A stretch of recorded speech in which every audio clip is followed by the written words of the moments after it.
Welcome to the Fly Culture Podcast, bringing you interviews, reviews and fishing tips. Here's your host, Pete Tigus. Welcome back, everyone, to the Fly Culture Podcast. This one's being recorded on September the 24th. We're perilously close to the end of the fishing season, and I'm looking forward to doing a little bit more fishing before we finish on the 30th of September. I haven't decided what it's going to be yet, but it's sort of back-end fishing at the moment, that sparse hatches. I found some rising fish, but not in any meaningful way at the moment. And it may be we've had some rain here as well, so it may be I try and swing some flies for some salmon too. Thanks, everyone, for the feedback for the very latest issue of Fly Culture as well. I'm really thrilled to see that you're enjoying that, and thank you for tagging us. Thank you for letting us know that you're enjoying that. So thanks very much indeed for that. I'm really excited to be joined again today for the second time by Gareth Lewis. We were chatting recently, and he shares a love of fishing books. I'm sure many of the listeners do as well, and we chat about them from time to time. And we thought it would be really cool to pick a selection of our 5 favourite fishing books, talk through them a little bit, and read a little short excerpt from it as well, to give you a flavour, if you haven't read them already, to give you a flavour of what they're about. And with winter coming, I guess, fishing books are a pretty nice thing to have, and when you're not on the river yourself, that it'll make up the difference just a little bit. So hopefully this will. But it's great to have you back, Gareth. How's it going? Yeah, thanks, Pete. I think we last chatted back in March, didn't we? And I think it was just 2 days after the Wales lockdown. Great times they were. But yeah, it's been good. Considering everything else, it's been quite busy still. Fishing has been pretty good. It's been a while, and it's been good. Great. How do you feel about the end of the season coming? Are you come to terms with that? Are you going to be doing some grayling fishing? How's your season been as well? Season's pretty good. So I think early May, I think our lockdown restrictions were relaxed, so we could get out locally. But I'm kind of spoiled for choice locally. We've got quite a few nice rivers. So really, it was just getting back to a few plans I'd made during the winter to get back on those small streams. I think I've focused on the Usk, quite a lot over the last 2 seasons. So it was just getting back to basics and grassroots. I think my back was in bits, I think, after all that crawling around on small streams. But fast approaching 40 next year. I think. I need to. It's nice to get back on the bigger rivers then, just to open the shoulders, I think, and less bending over and everything else. But it was good. Early July then we were able to get out a little further afield, so a little bit more exploring. I think at one point I had a couple of weeks off, so that was great, just to explore a couple of rivers that I've not fished for quite a while. I think I guided on them around 5, 6, even 7 years ago last. And you know what it's like. You don't really fish. You're hosting and making sure your clients are happy. So it was nice to get back out. And of course, during the lockdown, the good silver lining, which we'll touch on today, was the amount of reading and fly tying and other sort of fishing related activities that we got into. But you're right. Coming up to the end of the season, then the trees are changing colour. It's a little sunnier today, but the morning started off a little colder, a little blustery, some rain. And our end of the season, or certainly my last day, will probably be this Sunday coming, the 27th, I believe. I'll aim to spend that on the Usk. And it's a sad day, it always is. But quite a few plans made, I think, for this winter, depending again on the COVID situation. We'll be chasing grayling somewhere in the cold mid-Wales, hopefully.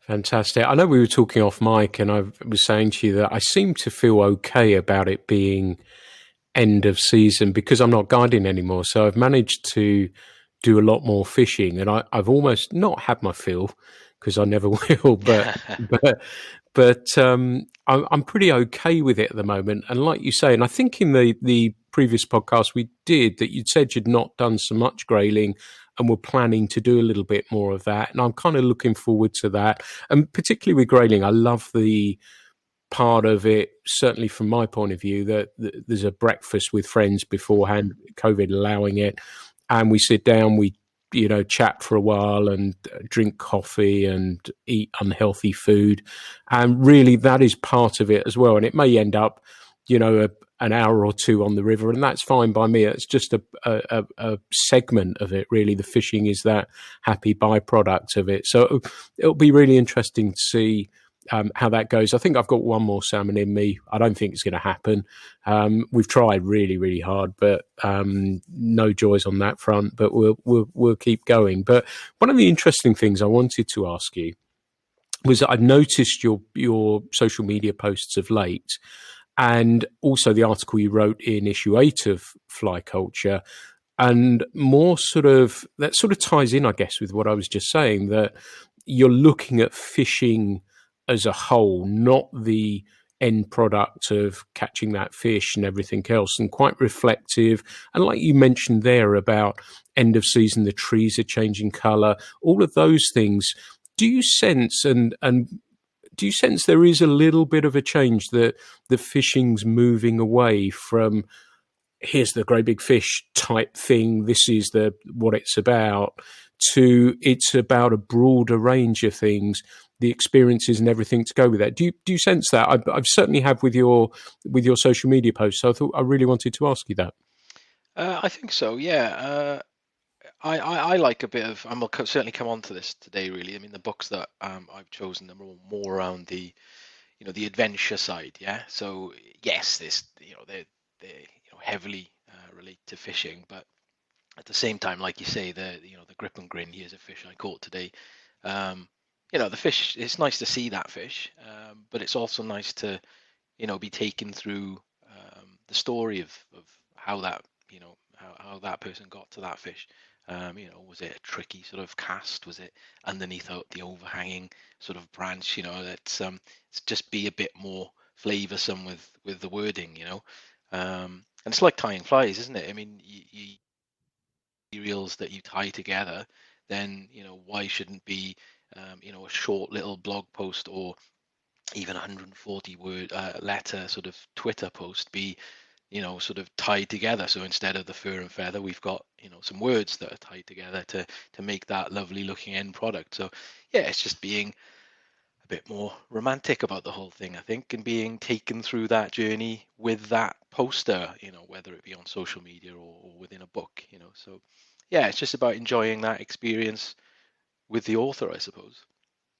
Do you think that is a evolution of social media, that it is going that way? Rather, it's not been exhausted, but that sort of post of fish and everything else. Do you think this is how we're seeing an evolution? I'm thinking also about the lead off piece in the current copy of Fly Culture from Clark Coleman, and that's very, very similar as well. And some of the other articles that we have in there are along those sorts of lines. Do you think that is a little bit of a change that we're starting to see in social media as a whole? Possibly, yeah. There's a couple of guys that I certainly follow. I think the main one is Stefan Larsson from Sweden. He doesn't really, his pictures are great. They're not always, trout or grayling centric. Sometimes it's a picture of being sat on the riverbank with a beer or a cigar, just looking out the river. Well, that in itself is a nice shot, but then the words he puts around that are sometimes quite beautiful. That it may be that he's just been skunked by a fish, or he's messed up and right, let's go sit on the edge of the river. So that sort of adds to that imagery of what as the viewer you're looking at, and then you can sort of you've got your internal smile that, well, I've been in that position, or my ass has been kicked by that trout or grayling. So yeah, I think yeah, you're right. I think there's more people starting to think more certainly about what they post, rather than just because we all see millions of pictures of fish and rods and reels and all this type of stuff, and that's just easy to do, isn't it? But if we can give a nice flavor to that imagery, just to enhance what that poster is trying to say, then the better for it, I think. And it's interesting you touched on, getting skunked by the fish or whatever. It is okay, isn't it? It's okay to get caught in a tree. It's okay to miss a fish that's right. It doesn't matter that much, does it? It's okay, isn't it? Yeah, and that's how we learn. We don't learn through, yes, okay, we learn through, sort of positive learning of, yeah, I just got it. But, as human nature, we learn certainly more. And this isn't just fishing related. This could be about your job, life in general. We all go through ups and downs, and generally those negative stories or parts of our lives, generally, you're going to remember those a lot, damn sight better.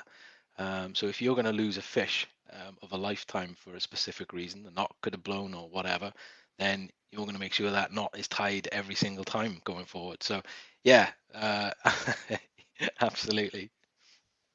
I know I used to, when I was guiding, I used to put not latterly, but I used to feel that I was under so much pressure that if I was fishing with somebody, that if I missed a fish, or I was expected on the water to catch the most fish, well, you should have done because you're a fishing guide. And if you didn't, then you can't be any good. Mm-hmm. And it took me some time to get used to that and accept it and not worry about it. And I fly fish because it's not competitive. I don't want to catch the most fish. I don't want to get the most likes. It doesn't matter to me in that sense. And it was interesting to be able to release that and just enjoy it so much more for what it was. But there was a spell, and it was a short spell, where I did feel under extreme pressure because of my work. But thankfully that went relatively quickly. Good. Yeah. Right. So we've had some great conversations, and I know, we chatted about John Girack's latest book, which I know we're huge fans of and shaped by. And what we've done is Gareth and I have both selected 5 books that we think you might find interesting. They mean a lot to us. We've enjoyed reading them. And I don't know what Gareth has chosen. He doesn't know what I've chosen. There may be a snap situation, which could be really cool as well if that happens. So we can talk and we can actually read an excerpt. They may be different excerpts we've chosen as well.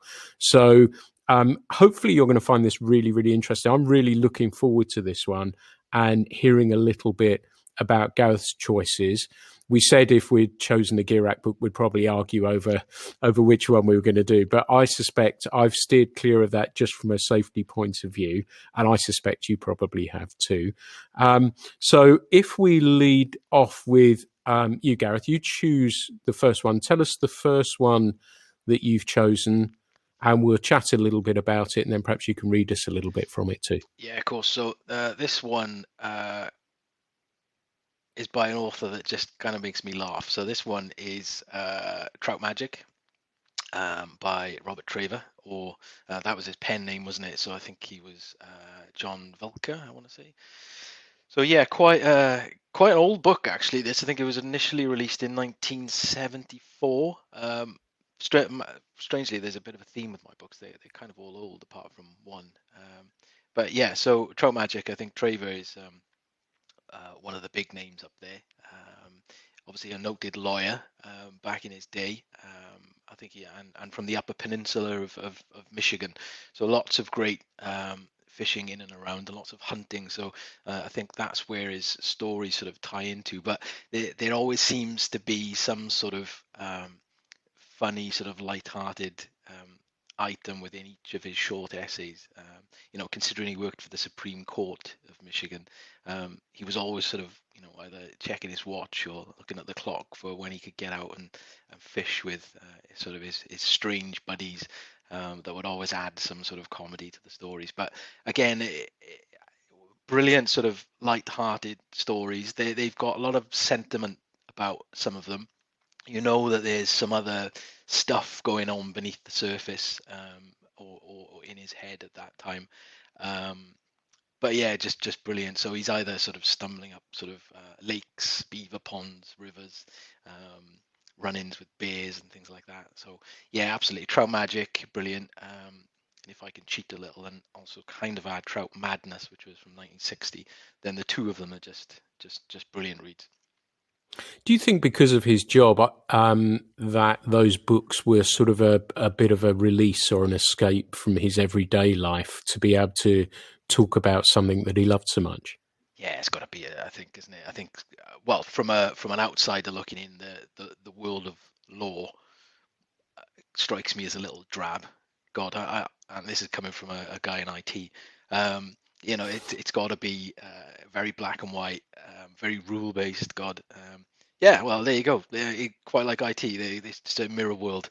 So absolutely, yeah. If he can have some sort of light-hearted release, like you say, then brilliant. But you do sense the absolute joy and love that he has from his trips out. Yeah, just a brilliant book. And would you be able to, Gareth, give us a little sense of it? Have you chosen a short excerpt that you can read us from it? I have, yeah. So Brilliant. this one might be a minute or so of a read. Fine.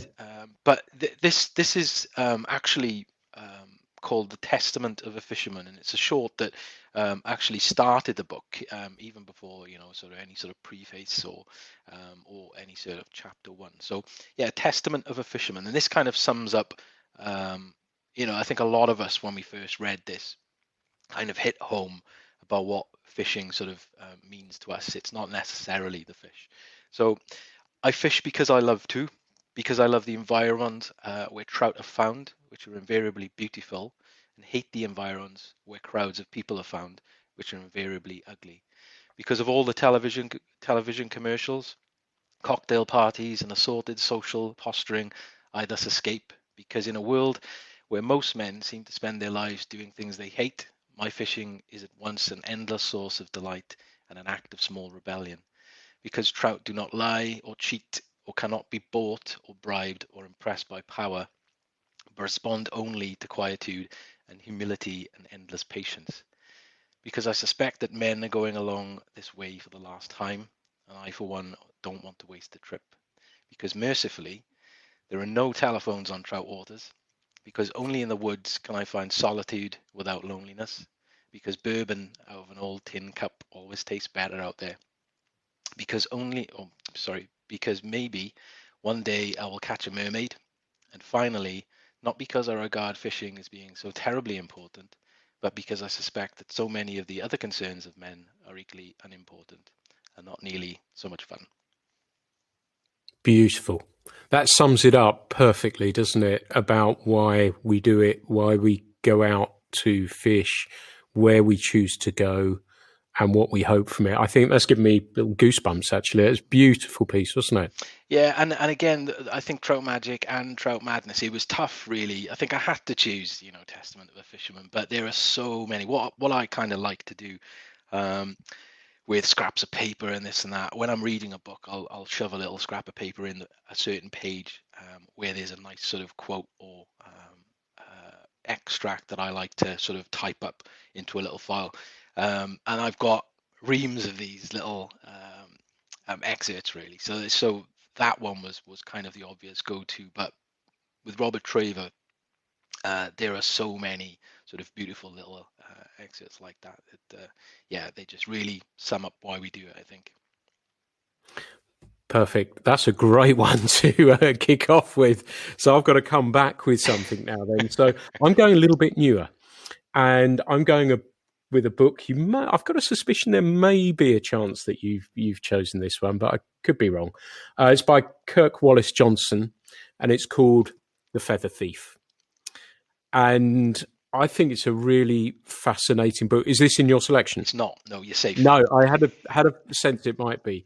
And what it explores is the darker side of fishing, really, or fly tying, really.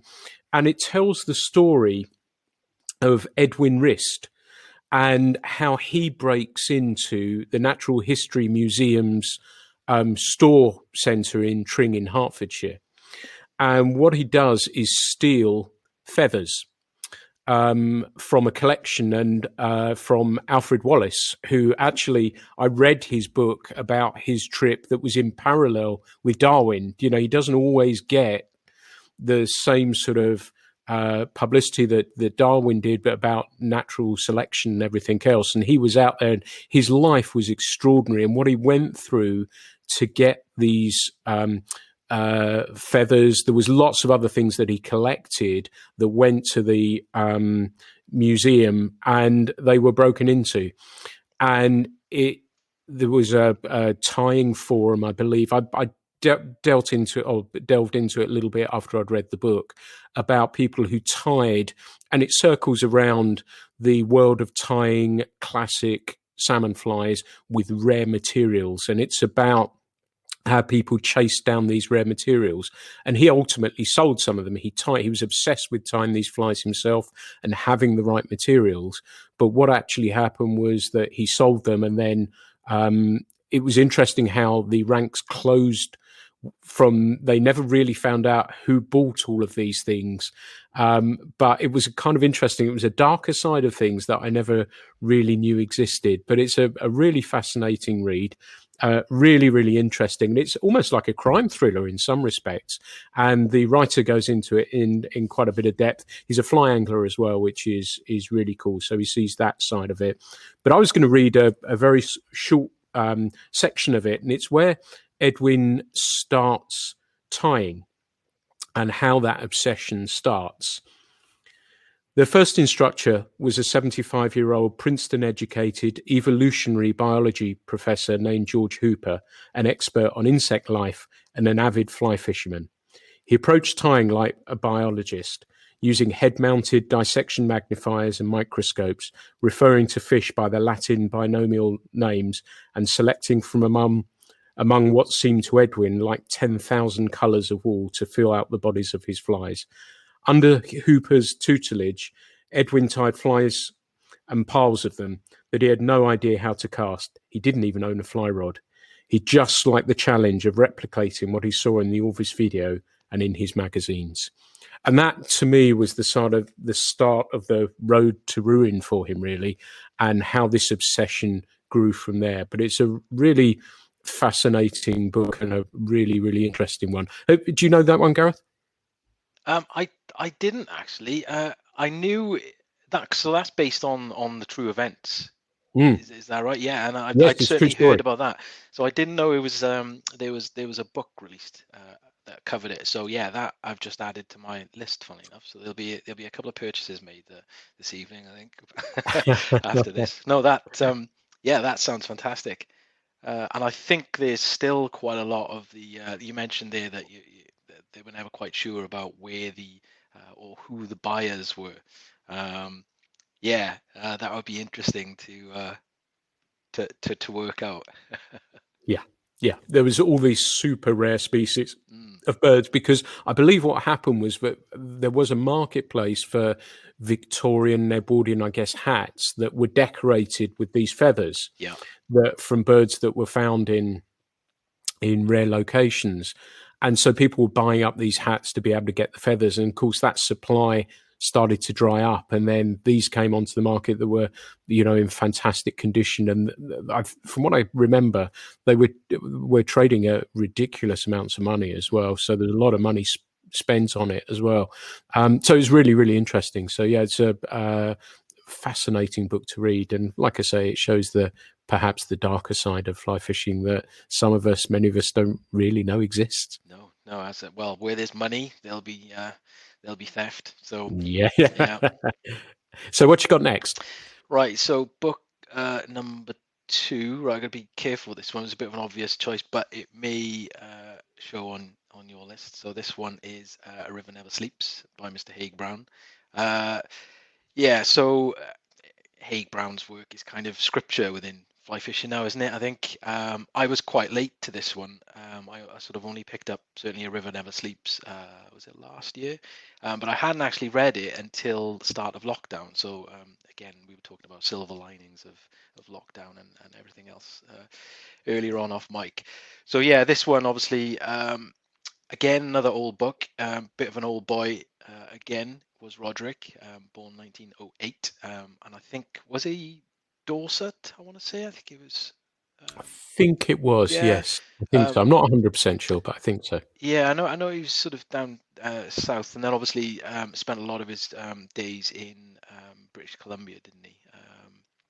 So yeah, again, it's a beautifully written piece, less sort of light-hearted, I would say, but certainly the amount of passion in this book and from the extracts, are just beautiful things themselves. We talked earlier about swapping fur and feather out for words and just tying something together, and he just sort of manages to do that. So from an excerpt piece or quote, then I kind of have two short ones, but he sort of summed up, uh, when we look at a river, and a river is water in its loveliest form. Rivers have life and sound and movement, and infinity of variation. Rivers are veins of the earth through which the lifeblood returns to the heart. So, not a mention of fish or, catching a big fish or wanting a grip and grin. He's just, it just sort of captured the beauty there of a day on the river, really, or one sight or one view. And then lastly, I remember the good evenings I have fished, even the ones that realized material hopes, not by the fish that came to the fly, but by the color and movement of the water and the sky, by the sounds and scents and gentle stirrings that were all about me. So again, no fish sort of brought to the net. Again, he's just describing a beautiful moment in an environment that he loves. So that, and again, much like Trevor, so many to choose from. So I think those two kind of sum that book up for me. But there's so many. If you can get your hands on Haig Brown's books now, they're quite rare. I imagine there might be some thievery going on there too, Pete. Oh, not more dark side. He needs little introduction, really, does he? His books are, as you say, much loved, and as you say, beautifully crafted as well, and capture again exactly how we feel about it, and that sort of, I guess, passed down to subsequent writers, and who it must have influenced them as well, mustn't it? Further down the lines too, that these guys were, I guess, we've always had writing from fishing about fishing as well, but those classic Hemingway, those sorts of writers as well, that have a subsequent impact on perhaps some of the books we're reading today, I guess. Yeah, absolutely. And I've read a couple of interviews with Mr. Girac, and he's referenced Haig Brown quite a few times in his sort of career. So absolutely, yeah, somebody as big as John Girac, referencing Haig Brown, that's hell of a credit. It's interesting you should mention him, because it made me think of him a little bit when you were reading that. So it's kind of interesting. So yeah, like that. Very good. Right, my one. Some people, this may resonate with some people. It's a book by Hal Raines, and it's called Fly Fishing Through the Midlife Crisis. And it's part autobiography. It's a collection of short pieces, and he's a writer. He'd worked on newspapers, so it's well crafted.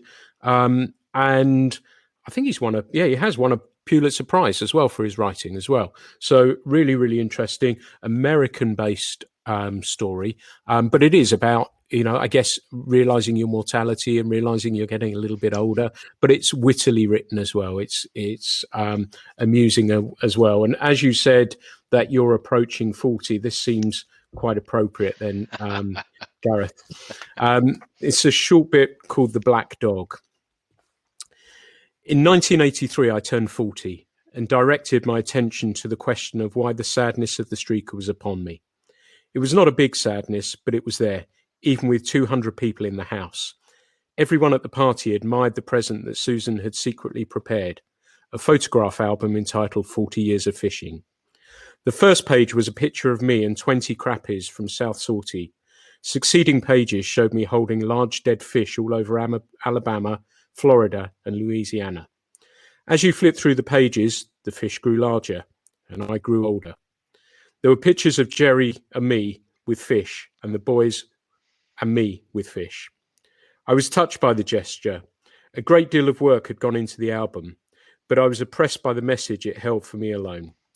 I, who had set out to be a great fisherman, was a middling one at best. I'd never caught a marlin or a tarpon or a bonefish, and I'd spent countless hours of fishing of all kinds, but I was truly expert at no kind. And he sort of looks at fishing as a whole, and in that sort of sense, a little bit more lighthearted, and realizes he's probably not the greatest angler in the world. He's a wonderful reader, but again, a little bit different and a little bit. I like the humor in it as well. It's a fun book to read. Oh, great. And as you rightly say, yeah, the midlife crisis, I think, as that ever dawns. That's another for my list. maybe give us some tips. What's your next one? What you got for me? Okay, number three. So this is from a fly tying hero, I suppose. Again, another bit of an oldie before I go on to more of the modern books. But this one is the Fly and the Fish by John Atherton. Obviously, he's obviously known as one of the great Catskill style fly tyers. Again, an old chap, I think born 1900, and he was an impressionistic artist. So everything he sort of viewed in life, he would sort of break down into their core components rather. So that came into place when he would design a fly. So I think his most widely known flies are the Atherton number 1, 2, 3, 4, 5, 6, 7. And I actually used the Atherton number 5 during early season March Brown hatches. It's a big sort of bushy Catskill style pattern, which works wonders in those hatches. So, and again, rather than sort of look at his fly designs as right, the body is brown, that brown can be made up of a myriad of different colors, and that's how he sort of viewed life, sort of tiny variations of tone, and that's how his book was put together, and certainly that's how his flies were designed. So again, this quote was how the book was opened, and it sort of goes back to when he was a small child and really got dragged into or fell into this weird world that we all love. But this one, if I start, so the river flowed smooth and dark beneath the fringing alders. Here and there on the surface, little rings broke the reflections, and occasionally a splash showed white against the bank. A boy was lying prone, peering over the grass into the clear water, his breath quickly as he saw a big tail appear in the center of a ring, waving slowly from side to side before it quietly sank again. There was life in the air as well. Tiny gauze-winged forms were rising and dipping over the water, sometimes lightly touching its smooth surface. The boy looked upward to watch them. He raised himself and grasped an alder branch for support. He felt a delicate touch on his hand, and turning, saw the insect resting there, its wings slowly opening and closing. It was an exquisite creature. The wings nearly transparent, or iridescent pearly color. The upcurved body was shaded darker on the back, tapering to the slender whisks of a long tail. The eyes protruded prominently and were colored a wonderful violet. It held its long front legs in an almost supplicating attitude, and all its legs were marked with color, speckled and delicately shaded. What an incredibly beautiful thing, he thought. And again, that's just page 1. So the whole book sort of goes on to touch on fishing and flies, and again, this sort of theme of variation of tones and colors. So a brilliant book. I mean, if you're a fly tyer and love fly tying, if you're interested in Catskills or both, then a must read, The Fly and the Fish. Wonderful. It's really interesting, and again, the descriptive nature of it. So it sort of takes you there, and you can sort of in your mind's eye imagine. And it's interesting. So lucky with the magazine that we get so many great writers, but I get lots of emails from people saying, I'd like to write a piece. I've never written something before, or they'll send me something. And I say, well, you're describing it, but I don't know what you're describing. And tell me, and that's a perfect example of it, isn't it? Actually, all the pieces there have been that you've read so far, and take people there, and that does that perfectly, doesn't it? I can imagine exactly what he's talking about: the fish, the rise, everything else that goes with it, and that does the job beautifully, doesn't it? Yeah, I think so. Again, we talked earlier, didn't we, about being sort of taken on that journey with that author, and I think that sums up. I think by that third paragraph, you're that little kid, peering over into the pond. Just that grabbed me, I think. And if the first three paragraphs of a book just sort of steal you away from the real world, then it's done its job very well. Yeah, excellent choice. Right, my next one, The Trout's Tale, by Chris Newton. Really interesting book. It talks about, I guess, really the faded British Empire and the need to want for people living throughout the empire wanting and missing their trout fishing, and how people got trout into weird and wonderful places. And I was sort of I read it a little while back now, and I was sort of flicking through it yesterday, and they're talking about Tasmania and how they got the trout into New Zealand, and that's fantastic. But the damage these things did as well is worth mentioning. I think there was a species, if I remember, it's off the top of my head now, in New Zealand that was completely wiped out after the introduction. And that is the downside of this. It's kind of nice and romantic that these fish were introduced so that people could have their trout fishing once again. But how, it did have an impact on the environment there as well. So I think that's worth reading, mentioning. But it's some of the places, and how they went into the looking after the trout down in New Zealand, because I believe it was salmon that they wanted first of all. And they got the salmon into the river, and the salmon just swam off and never came back again. And it was only the trout that thrived. And they were there was a bit of room on the ship to take the eggs down that allowed them to get trout in there. So it's kind of interesting. They were almost there as an afterthought more than anything else. And of course, one of probably the most revered fishing locations in the world. But how they got down there yet. I think there was one in South Africa where the guy, they had this hatchery and everything was working fantastically well. And they got these fish to where they needed to be to put into the river. Yet in South Africa, I think there was a guy who literally threw a bucket of fry in the river, and the fish took from there, amazingly. I don't know if it's the same chap. Again, I was flicking through it yesterday, who thought he wanted to marry a lady, and they thought he wasn't suitable. So to earn their respect, I think he decided to walk from the top of Africa to the bottom. So it was just amazing. And he was an explorer. He did absolutely everything. But really interesting story of how trout have moved throughout the world. And I know one of my bucket list places is Bhutan, to go fish there for the trout that live there. But the piece I wanted to read it's a place we're never going to go to. And it's an island, and it's owned by France. And if I flick back, it'll tell me exactly where it is. It's called Kerguelen. And the Kerguelen Islands are truly in the middle of nowhere.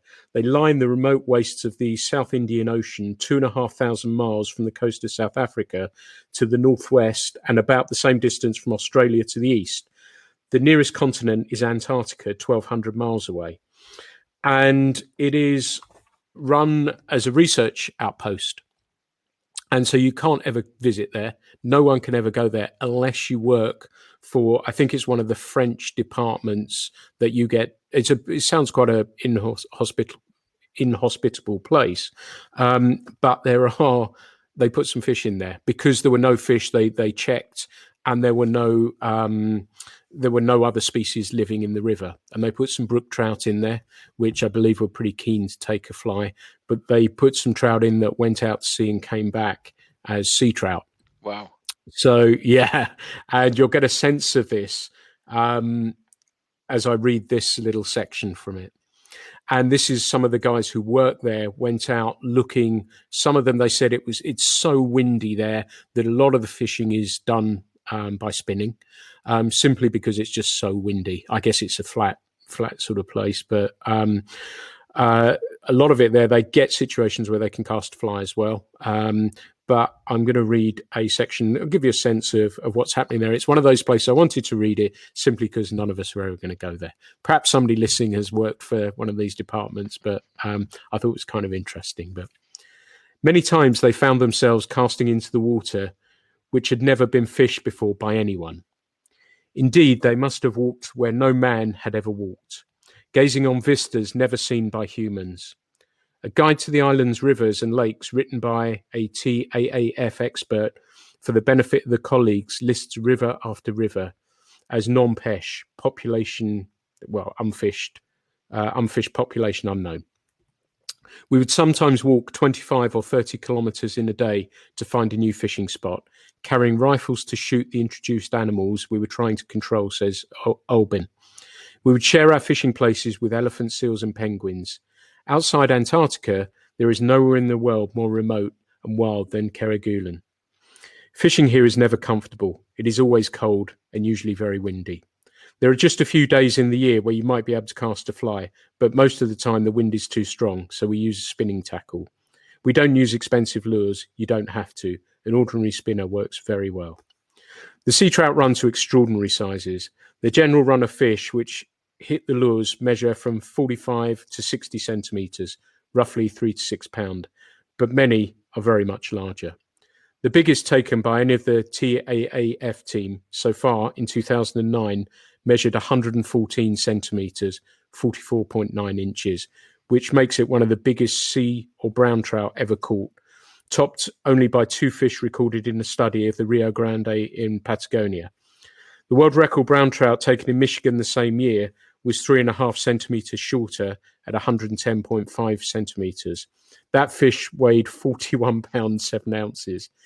Even allows for the fact that the sea trout tend to be relatively elongated, this monster must surely have weighed over 40 pounds. Extraordinary place, extraordinary fish, and we're never going there.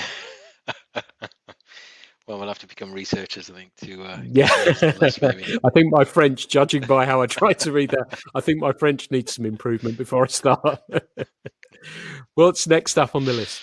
Okay, next on my list. Right, so a little bit more modern, this one, but I think this is probably my favorite book. This is The Longest Silence by Tom McGuane, one of Girak's mates, actually, I think. He certainly referenced, and I think they've fished together for some time. I actually own 2 copies of this book for some reason. I think I had the paperback, which I thought I'd lost. So I thought, right, I need to get that book again. So I bought the hardback, and then I found the paperback. So I've got 2. But yeah, absolutely. I think as great as all of the other books in my collection are, I think this one is just brilliant. So if I was allowed to only take one book on a trip or something like that, I think it would have to be that one. I think I actually need to revisit it as well. It's been a couple of years. So lots of back to what we talked about earlier. What I kind of love with these books is the adventure side, really. These short essays, and the author sort of ending up anywhere. I think we go from Iceland to Russia to Colorado, Montana, and it's just a brilliant array of stories. So again, beautiful writing. They're a little more serious, I think, than some of maybe Draver or Girak. But again, sort of refreshes the soul, does this book, I think. So yeah, I'm gonna have to revisit this one.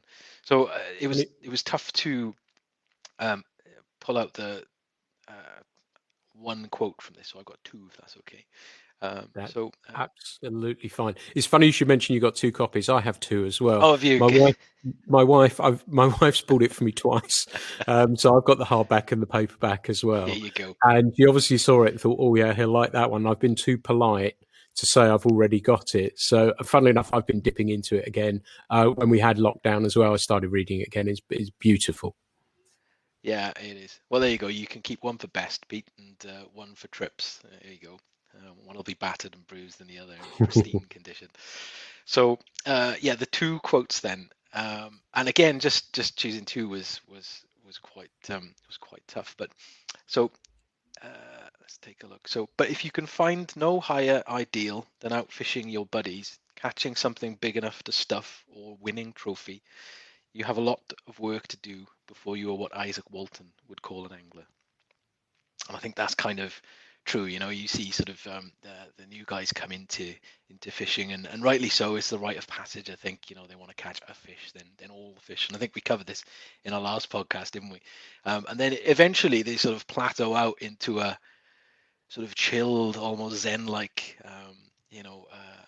essence where they just want to enjoy the day out. Like you said, winter fishing is it's just fun. You get to catch up with friends, and you get to eat something that's not particularly good for you, and then maybe get a couple of hours fishing.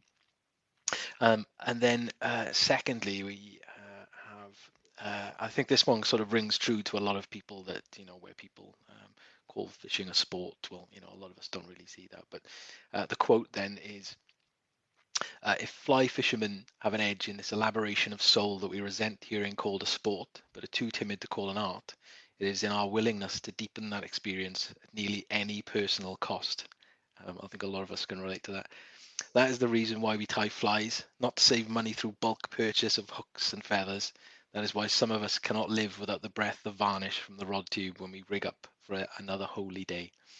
So I think that, in a quote, I think that sums up a lot of it. It's, we call it a way of life and all that romantic stuff, but a lot of us don't see it as a sport. It's something that is a little deeper than that. Yeah, it runs deep, doesn't it? And I don't think it's ever going to go away, is it? It's kind of with us, isn't it? And if you have it, you have it, and you have it pretty bad, don't you? Yeah, and I think it was quite funny enough. I mean, I was listening to a podcast with April Vokey and John Girac recently, again for the fifth time. And it's one of those rare sort of podcasts of John out there. But I think he was saying that, because I think she asked that, do you find your passion dips or wanes through life? And he was, well, as you can imagine, Mr. Girac would. Yeah, of course it would. Passion's, a dynamic thing, and it comes and goes. But that essence, I think, is always there. It's just, life gets in the way sometimes, and you've got to prioritize. Yep, absolutely. Well, another great choice. I'm going to go modern again. We've been really lucky with the magazine to have people who have written books for us, and please look up Chad Van Santen and Russ Beck. They have a couple of books now, and he writes for us, and those guys are absolutely fantastic. Andrew Fowler in South Africa as well wrote a book called Stipple Beauties, which is a lovely part autobiographical. It has poetry in it. It has all sorts of stuff in it, which is really, really good. And we've also had, I'm coming from left field here, and I've got James Gilbraith, and from his latest book, Hooked on Hope. And I just love how he's been a guest on the podcast as well, and we've talked about the book on there, but his lust for life, his lust for fishing, his love of friends, his love of family, and he captures all of those things tied together with fishing. And it's not grand places. It is, he has fished the Spey now, I think, a couple of times, but it's his local river in Clitheroe, the Ribble, and some of the others that he fishes as well. But I got this extract. I tried to dig out the book, and I couldn't find it because I lent it to my friend Perry, but I've got an extract of it here, and it talks about how they name salmon pools, and he just comes at it again from just such a different angle, and it makes me laugh when I read his stuff. And I always say irreverent, offbeat, and funny, and that's how I always try and describe his books. So this talks a little bit about the how he thinks on a club, how pools are named. So on most salmon rivers, the pools arrive at their names through obvious means, mainly because of the foreign objects that have been deposited there. Fridge pool, there's a fridge in it. Bathtub pool, concrete poured into a bath, left to set, and then removed from its bath mould before being dropped into a featureless spot in the river to create a salmon lie. Safe pool, similar situation to bathtub pool. Visualize the scene. Roadside pool, van pulls up, 2 to 4 men jump out and slowly manhandle a medium-sized safe, which they then drop into the river before disappearing double quick sharp. Vauxhall Astropool. You couldn't make it up. I do hope that they deliberately jumped it into the river with the sole intention of making a half-decent holding pool, rather than it being a case of some gormless goons ripped to the tits on Buckfast and barbiturates, thinking they were living some video game. I like the idea of salmon anglers hatching a scheme to improve habitat, and I can imagine their train of thought. These salmon are running straight through here. If only you could make them slow down. What's big and heavy and on wheels? Steve, what are you doing with that old Astra? There's a sort of elegant, romantic Butch and Sundance rapport in between the lines. From the gas pipe to Fiddler's Hole, it can be a real minefield for the uninitiated, but it can also seem very exciting to the new club member who's keen as mustard to immerse themselves in this bright new world. You can spend hours looking for just the right colour of plastic carrier bag that's stuck in a tree on the opposite bank after some wizened old crinkle-cut angler has pointed you in the direction of his secret honey hole.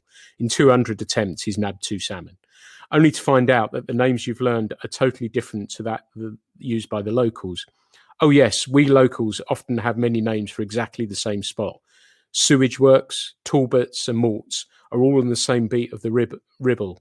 Never mind the language barrier, although the older I get, the more economical I am with the words. The majority of the beat names have a reasonable logical explanation behind them, but there are some that are so out of left field that they can make your mind hurt and require a deep-sea dive into imagination. I'll give you an example. Baby Elephant is a spot on the Ribble near Clitheroe, and Lamont and I have both tried to find out how it got its name. We thought that there must have been something like a grey rock that looks slightly like an infant pachyderm's back. It makes sense. I've heard worse rationale, but guess again, and first clear your head of any internal clutter. After much research and conversations with various anglers, we were told the following. Take a deep breath and get your mind right. Ready? It's called Baby Elephant because there's a deepish hole midstream which a baby elephant could stand in fully immersed without you seeing it. Gestate on that. Which was making me laugh as I was reading it. And that's the sort of feel of the book, intertwined with music as well. And I'm lucky enough to share similar music views as him as well. But we sort of kind of know bits like that, don't we? Pools we all probably fish that have weird and wonderful names, or we call it a spot, or, you know, I've got various honey hole pools I call honey hole. And then there's one I thought was honey hole, but not honey hole. And bits like that, but he does make me laugh, and a really, really great read. I think it was after so he was a visitor to one of your earlier podcasts, wasn't he, Pete? Yes. I picked up, I think, his first book. Was it Terminal Chancer? Yes.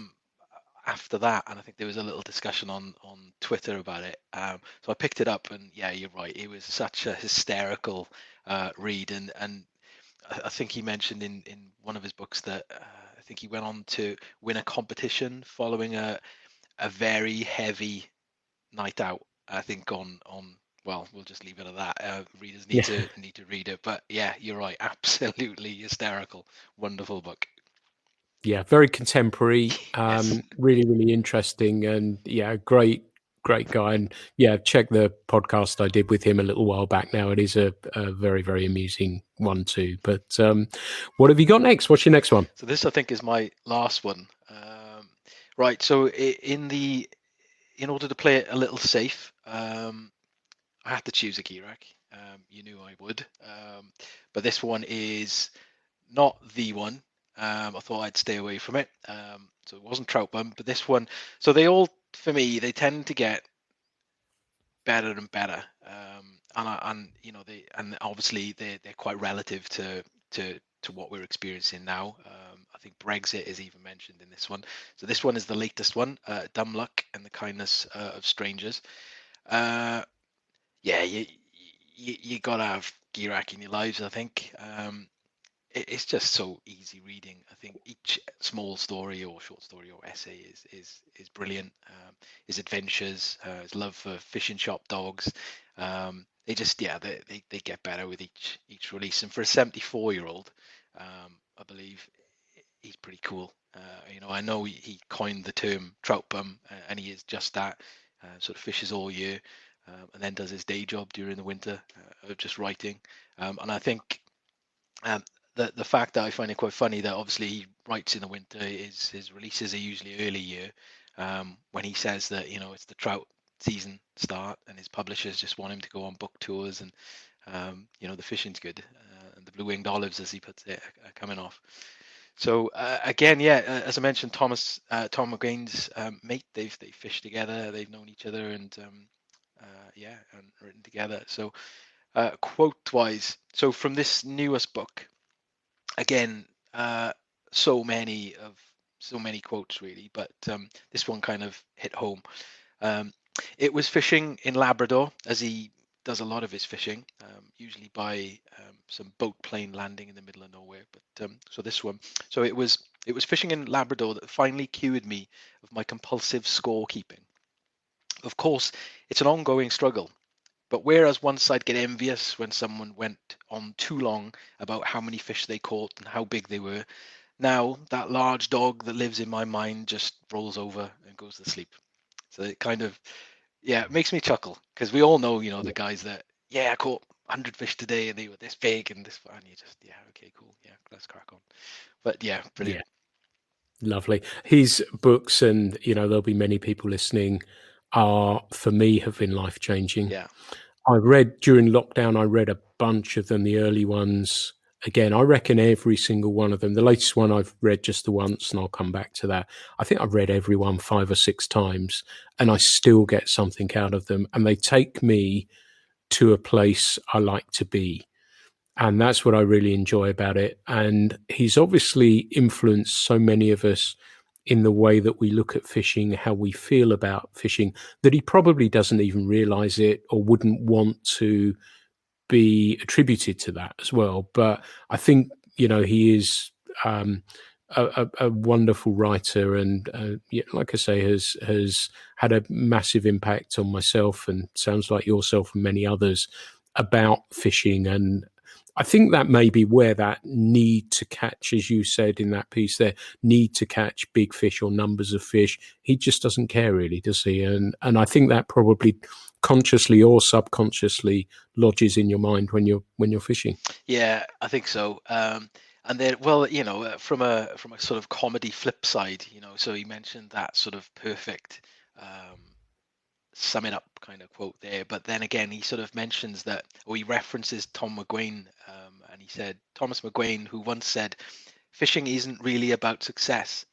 But then, as John says, but if that enlightened sentiment were true, we wouldn't all howl obscenities at missed fish. So he's quite realistic about the approach as well. Yeah, absolutely. Fantastic. I'm pleased you put one of those in there, because they are just such good books. Right, my last one. This is a book I've not read for a long time now, but it was just so beautifully put together, and it's by Harry Middleton. It's called The Earth is Enough. Good choice. Have you read this? I've not, but this was one of my backups on the spine of time, just in case.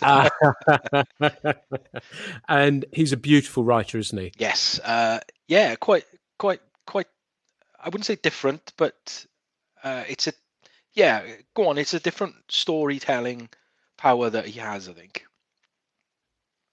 And this one is based in 1965, and when he's young, and he went through a traumatic experience. I won't spoil it in case you do buy it, but he went to live for a short time with his grandfather and uncle in the Ozark Mountains. And they lived a very simple, frugal life, and shunned technology, shunned the modern world, and farmed and fished. And I'm going to read a short section from his book here. Such a fish demanded, of course, special attention, certain consideration, a method of pursuit as finicky and fastidious as their own behaviour. A curious fish insists on a curious form of angling, one heavy with respect, tradition, skill, and challenge. If there was only one fish in the lives of Albert and Emerson, and soon me, so was there only one correct way to fish for it, with the fly rod. And not just any rod, but a subtle, willowy, handmade bamboo fly rod, a good line, and trustworthy reel, tippets as delicate as gossamer, and the smallest dry flies possible.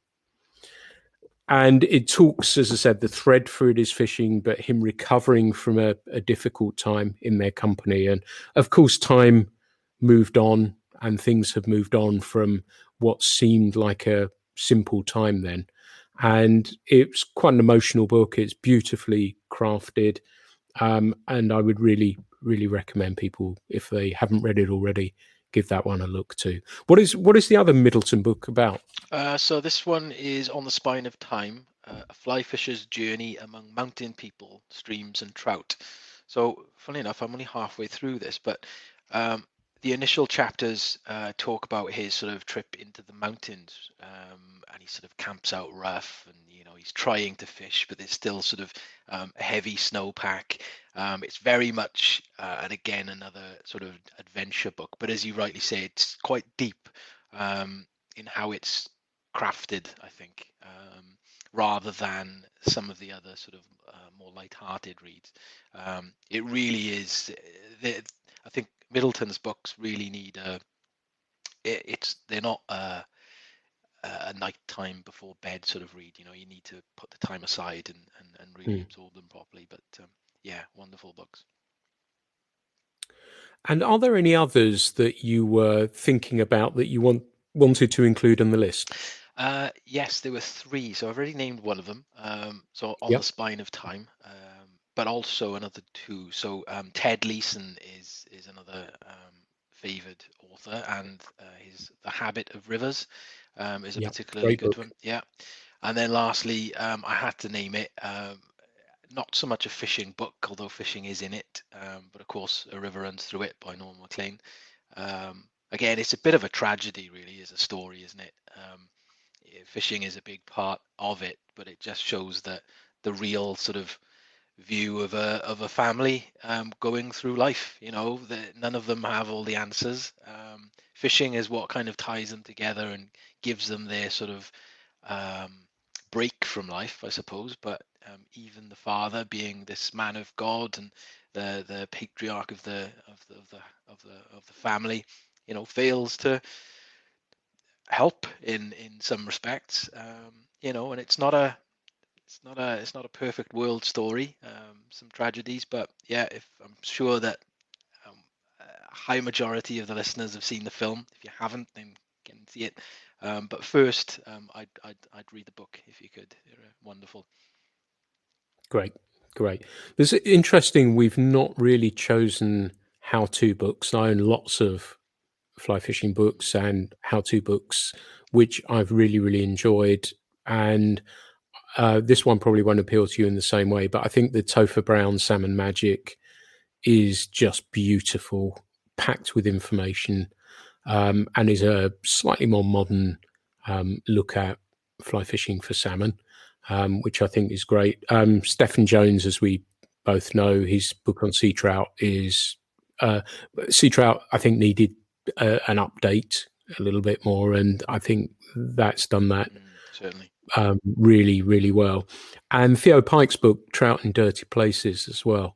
That's inspired so many people to look in different places for trout that are going about their business, probably, under a road bridge or in a city or wherever it might be. And I think those are really great ones. And being an instructor as well, Gareth, I guess to a small degree, casting books are superseded a little by videos and YouTube and everything else now. But did you ever have casting books that you think, if someone's looking to sharpen up their casting a little bit, would be useful for them to read? Yeah, absolutely. So got a few behind me actually. So Galsworth, yeah, Simon Galsworth. A lot of books on well, he's the spey god, really, isn't he? And certainly the single-handed spey book that he did was really good. I mean, when you look at some casting videos, even though they are moving, quite often they're sort of paused. Certainly from a spey cast perspective, so that you can understand maybe the anchor point or the D loop. So quite often not they're freeze framed anyway. So yeah, from book perspective, they work quite nicely. And then what was the chap's name, Pete? viewing, and I'm going to cheat. Jason Borger did another wonderful fly casting book, The Nature of Fly Casting. Brilliant. Yeah. They've got an absolute permanent place in the bookshelf. Well worth reads if anybody's interested in tightening up the casting. Certainly winter's the time to practice and get reading. Good choices. They were the two I was going to say as well. And even Simon's double-handed spey casting book as well is no nonsense, full of information that's easy to understand. And I think that's the important thing. You can easily get bogged down in the technical aspect of it, but he shows really clearly the movements required for, as you say, the double-handed, and as you have said, the single-handed spey casting as well. And Jason's book as well is really, really good. He's been a contributor to Fly Culture as well, and how his modular approach by learning the basic cast and then adding sections onto that is such a smart idea as well. So if you have your foundation cast, then you can add bits into it, which I think is a really smart and really great way to understand fly casting in a straightforward way. So they're really, really good. So that's been fantastic. We've chatted for over an hour about these books. I think we could have gone on for hours as well with these and chosen. It seems as though 5 was the right amount. Good number. And I've really enjoyed, it's inspired me again to think about, go through the bookshelf again. And sometimes you can leave the book and pick it back up again. And as I said, with the Girac ones, but many others as well, pick them up again and read them and enjoy them. And they feel time when you want to be near a river and can't be there, or near the water. And sometimes it just sort of lifts you a little bit just to read those. And they are fantastic. And in a world that seems to move so quickly, if there is any upside, and I don't think there is, but if there is to COVID, it allowed me to sit down again and enjoy reading books and spending a lot more time doing that. So I hope that long continues. And I've really enjoyed chatting these through with you, Gareth. Likewise. Thanks, Pete. And yeah, just to add, I mean, winter's coming up. The rivers are going to be up more if last year's going to be anything to go by. So sometimes for the chaps and the ladies that do like to read as their sort of primary focal point towards the fishing world when they can't get out, then it's nice just to, maybe a weekend when the river's up and you're rained off, then just grab a coffee or whatever drink you want and just revisit the book collection. It's a lovely way to spend the day. A good cigar and a book, yeah? Perfect, even better. Yeah. Gareth, thank you so much again for being a guest on the Fly Culture podcast.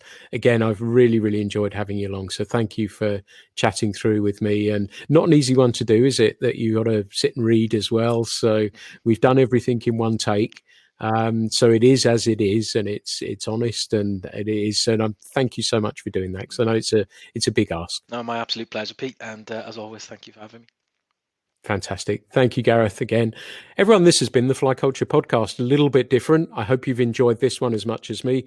And of course, as ever, keep enjoying the next ones. We got plenty more planned for you. So I look forward to releasing those in time, but hopefully you're enjoying your fishing and getting out there. But thanks again for listening to the Fly Culture podcast.